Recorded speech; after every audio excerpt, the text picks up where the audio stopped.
morning guys! Tara, samahan niyo po ako magluto ng sardinas. Ito po ang ating sardinas.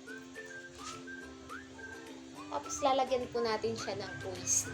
All-purpose flour, 2 eggs, sibuyas, bawang. So, let's go guys!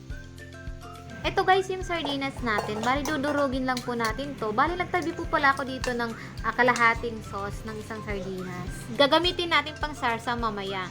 Pagkatapos guys, nilagyan ko na po ng half cup ng all-purpose flour at saka yung 2 eggs. Pagkatapos nilagyan ko rin siya ng black pepper, seasoning, kunting asin, at onion at bawang. Tapos hinalo-halo ko lang ito guys. Hanggang siya ma-mix po yung mga ingredients na kasama niya.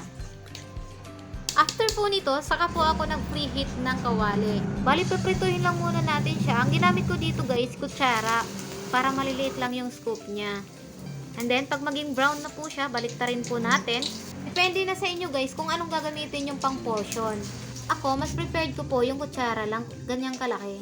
Pagkatapos natin prituhin to guys, mag-isa lang po tayo ng bawang at sibuyas. Ang ginamit ko pala guys dito na pang-isa ay butter. Pwede rin naman pong mantika lang.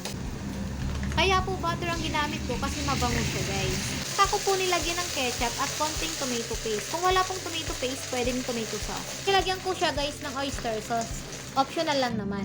At nilagyan ko ng 1 cup of water. Then, nilagyan ko po siya ng 2 tablespoon ng soy sauce.